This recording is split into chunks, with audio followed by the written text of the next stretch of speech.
Friends, silk cotton blouse இதில் கையில் கரை இருந்துச்சு, நெக்கில் எந்த ஒர்க்கும் இல்லை. ஒரு மைல்டு ஒர்க்கு நான் பண்ணியிருக்கேன் பாருங்கள்.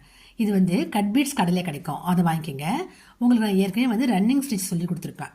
அதே ஒரு ரன்னிங் ஸ்டிச் தான். அதை யூஸ் பண்ணிவிட்டு அங்கங்கே உங்களுக்கு தச்சிட்டு இருக்கும் போதே நடுப்புற சென்டரில் வந்து இது மாதிரி அந்த பீட்ஸை கோத்துக்கணும். அப்போ உங்களுக்கு அழகாக இந்த ஸ்டிச் வந்துடும். இதை முடிச்சுட்டு இது பாருங்கள், இந்த கழுத்து ஓரத்தில் வந்து சில பேருக்கு இது மாதிரி பைப்பிங் வைக்க வராது. இந்த பைப்பிங் வந்து ஒரு மீட்டர் 5 ரூபான்னு கடையில் விற்கிது. இதை வாங்கிக்கோங்க. இதை வாங்கிட்டு இந்த பாருங்கள், இது நீங்கள் கையாலே தைக்கலாம். நீங்கள் இது மிஷின் யூஸ் பண்ணுற வேலையே இல்லை. அந்த பைப்பிங்கை கழுத்துக்கு பின்னாடி வச்சுட்டு இந்த பாருங்கள், இது மாதிரி வச்சுட்டு இந்த சைடில் ஊசி நூல் கோத்து எந்த கலரு உங்களுக்கு பிடிச்சிருக்கோ அந்த நூல், கான்ட்ராஸ்டான நூல் எடுத்துக்கோங்க. கோத்துட்டு இது மேலேயே உங்கள் ஹெம்மிங் மாதிரி பண்ண வேண்டியது தான். பார்க்கவும் அது நல்லா இருக்குது பாருங்கள், அழகாக ஹெம்மிங் மாதிரி பண்ணியாச்சு.